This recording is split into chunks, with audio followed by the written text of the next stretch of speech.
à l'extérieur de 12 points sur 36.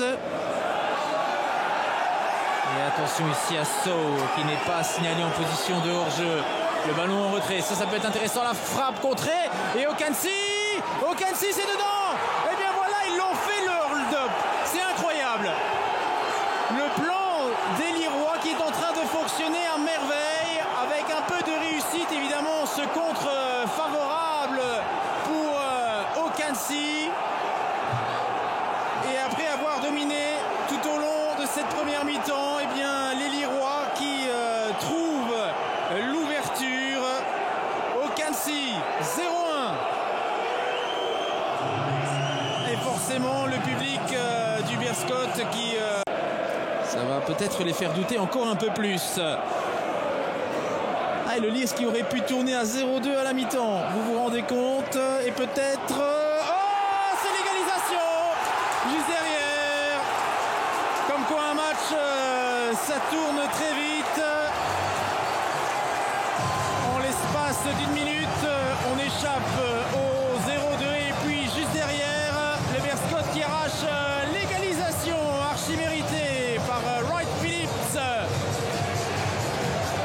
Et finalement un choix payant de Dirk Kuyt sur ce petit ballon et la jolie tête croisée de Wright Phillips qui prend... Et attention à ce tacle, là-bas il faut assurer le coup là, dans le chef de Tirpan.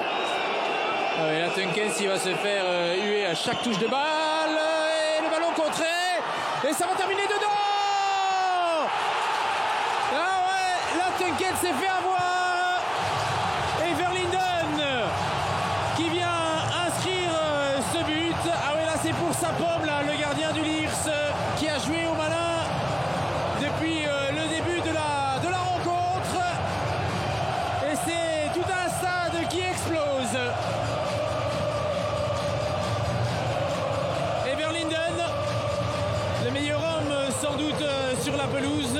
Regardez Tunkens qui va être contré par Wright Phillips et ce ballon qui revient.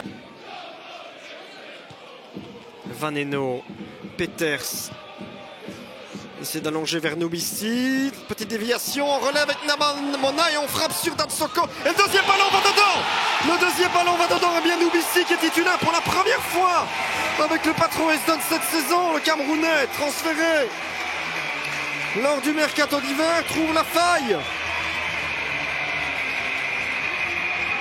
et justifie le choix de son coach. Pendant une fraction de seconde, je m'étais demandé si ils n'avaient pas gâché leur occasion ici en tirant sur leur propre partenaire, mais ils ont bien exploité le deuxième ballon. Regardez Nubissi, ça rebondit sur Datsoko. Il se relève rapidement. Encore enregistré qu'un seul tir cadré. On sent que des deux côtés, on pourrait être bien plus précis devant le but. Oh là ça passe, c'est goal ça. C'est goal pour Genk. C'est goal pour Genk, ça a fini par passer une fois. But de Victory Benyangba. Le patron Esdon n'a pas réussi à concrétiser cet temps fort et Genk en profite pour égaliser. Un but partout et Benyangba, qui n'avait plus été titulaire depuis plusieurs semaines, rappelle à tout le monde qu'il possède un sacré sens du but ce garçon. On revoit ici un petit duel perdu par Vaneno. Il s'est arraché jusqu'au bout.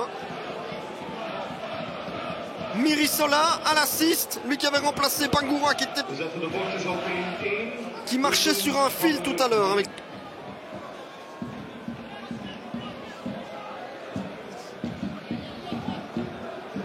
Sont-ils capables d'afficher maintenant ce... Oh attention, pas gêné. C'est pas vrai. C'est pas vrai, l'erreur de Justin Ekeron. C'est un 2. C'est un 2 pour le Young Genk qui est en train de passer devant ici au stade du patron et peut-être d'anéantir définitivement les espoirs des hommes de Steinsteinen d'être promus directement. Oh là là là là là là là là. Petite catastrophe lourde de conséquences évidemment, un ballon balancé. Mais oui, il semblait garder ça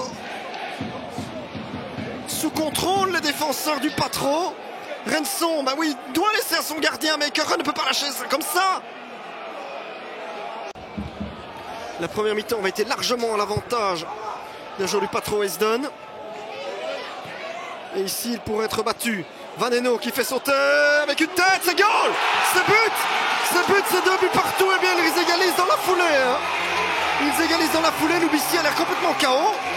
Et il demande tout de suite son changement. Cette fin de match, ce sera complètement emballé. Ah, il a l'air sonné. Il a l'air sonné, mais pour sa dernière contribution, il aurait quand même offert un point. Visiblement. On verra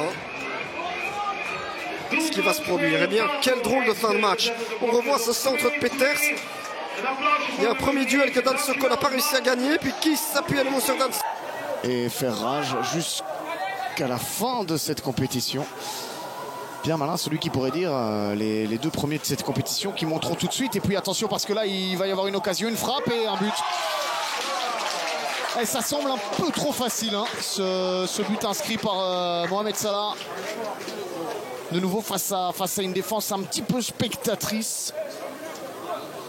On vous parlait de cette période où le Standard va bien et puis d'un seul coup on laisse un petit peu trop faire. Regardez là, le contrôle, on prend l'intérieur et puis on enchaîne un petit peu trop facilement pour Mohamed Salah qui vient donc inscrire.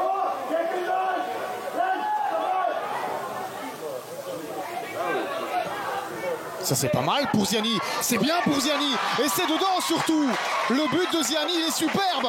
L'appel, la passe, tout, c'est un but partout à 5 minutes du terme. Le SL16 le fait et inscrit ce but tant attendu.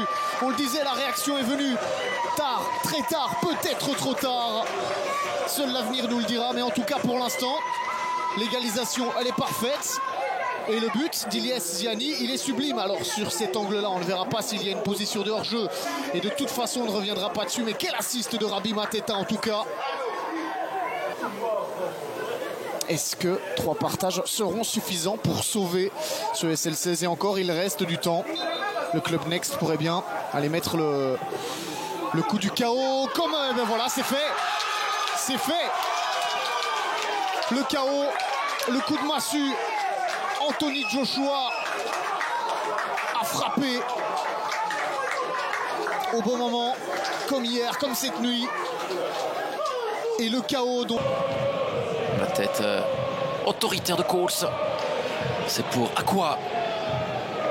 Soladio. Seul contre tous. Jordi Soladio, le petit crochet. Ving s'est retrouvé au sol. Et l'ouverture du score après un peu moins de 5 minutes de jeu dans cette seconde période. Et forcément, c'est Bruni Nsimba, le meilleur buteur de Dender, qui ouvre enfin les hostilités dans cette rencontre tristounette. Et c'est la première frappe cadrée tout simplement de ce match. Bruni Nsimba, il a le sourire forcément. On va revoir cette remontée de balle de Soladio. Il a attendu le bon moment pour alerter Nsimba dans l'intervalle.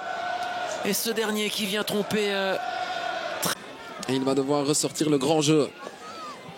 Alors, rebelote. Koyalipou face à Si. Et cette fois c'est la bonne. Le contre-pied parfait. Et donc 0-1 pour Beveren. Ça ne plaît pas au public cérésien. Et 13e but de la saison en championnat pour cet homme qui n'était pas en réussite jusqu'ici et qui se reprend bien. Cette fois, il a choisi l'autre côté. Le contre-pied parfait.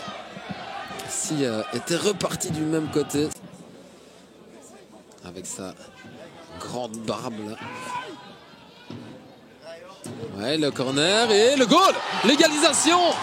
Ce ballon botté au deuxième poteau et c'est à nouveau Fall qui remet les compteurs à égalité.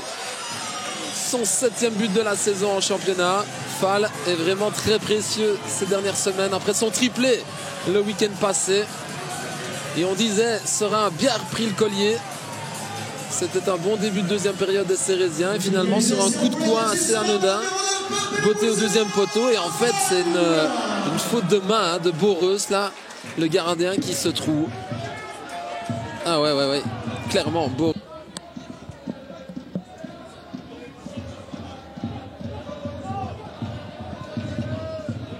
Limbombe, attention là, Limbombe pour Koyalipou. C'est un but à 2. Beveren qui émerge dans cette fin de rencontre au moment où on pensait que Seraing allait peut-être finir par s'imposer. Bien non, Beveren n'est pas mort. Beveren va sans doute venir s'imposer ici. Un but qui tombe contre le cours du jeu à la suite d'un joli mouvement de Limbombe. Eh bien, Koyalipou qui signe un doublé. 14e but de la saison pour lui. Bien servi par Limbombe qui a fait tout le travail. La finition parfaite. Que c'est cruel. Avec la page. Et on voit tout de suite justement cette liberté accordée à Mohamed Bouchouari lorsque les Anderlechtois ont le ballon. Il a joué lors des dernières semaines. Oh attention, il va passer. Est-ce qu'il va pouvoir finir? Oui, après quelques secondes seulement, quelques minutes. 1 minute 50. Et c'est déjà 0-1 pour Zulte Waregem. Ça a été très très vite, beaucoup trop vite pour Amando Lapage qui s'est fait dépasser par la vitesse. Et on vous disait, on va jouer sur la vitesse, sur l'explosivité à Lunendur. Il ne lui aura fallu qu'une seule occasion pour la mettre au fond. C'est son 4e but de la saison. C'est parti très très vite. À quelle vitesse! Et regardez là, c'est Mouta Septaoui qui pense qu'Amando Lapage est dans son dos. Lapage qui va être dépassé par la vitesse. Dalun Vancha, le corner de Rossa. Attention, deuxième poteau vers Schwartz. Et le but de Lomel validé par l'arbitre assistant. Il va falloir revoir ce qui s'est passé là parce que c'était confus cette phase sur ce corner. Mais la résultante, c'est un but de Lomel qui ne vient pas de nulle part parce qu'il dominait territorialement. Mais franchement, il n'y avait pas encore eu énormément d'occasions pour les Limbourgeois. On revoit ça. Et ouais, c'est Saucé qui arrête. Talvitiskov, c'est bien fait, le relais en 1-2. Derman, De Krant. Ouais, pas mal fait là pour Diego Rossa. Le centre, et voilà le deuxième but. Centre magnifique de Diego Rossa. Et c'est Talviti qui vient mettre le deuxième but. 0-2 pour Lomel qui décidément aura su être redoutablement efficace aujourd'hui. Parce que c'est vraiment leur première véritable action. Le premier but n'était même pas une action, j'ai envie de dire. Et c'est bien fait de Sam De Krant là, qui décale Diego Rossa, qui met un centre vraiment, mais parfaitement au bon endroit. Et Lomel qui profite du double changement des Framborins pour un peu... franchement impressionnant, la débauche d'énergie de Kevin Van Dendrich aujourd'hui. Le centre, Guirassi remet ça chez Chabi dans le rectangle. Chabi en retrait, la frappe ensuite. Et le but des Framborins. Ouais, ça envenime là directement. But à la 89e minute. Et c'est Mathieu Willy qui est venu marquer ça. Va relancer le suspense dans les dernières minutes. Et il y aura 4 minutes de temps additionnel, peut-être plus vu qu'il y a eu but. On revoit ça. La vie qui laisse intelligemment à Guirassi. Chabi ensuite contrôle, remet intelligemment également en retrait. La perte de balle et la reconversion des Flandriens. Pas pour longtemps, c'est reparti de l'autre côté. Cassio, le débordement de Cassio, le ballon en retrait, la frappe. Oh là là là là là là, le goal de Mohamed Mouli. Oh, il est superbe. Et il récompense l'excellent début de rencontre du RFC Liège qui directement a mis la pression sur son adversaire, a directement pris à la gorge cette équipe de Dames. Et ce joli mouvement collectif est ponctué, mais alors de quelle manière par Mouli. Oui, mais à la base, est-ce qu'il n'y a pas une faute de Mouli? Il faudra revoir, mais en tout cas, la frappe enveloppe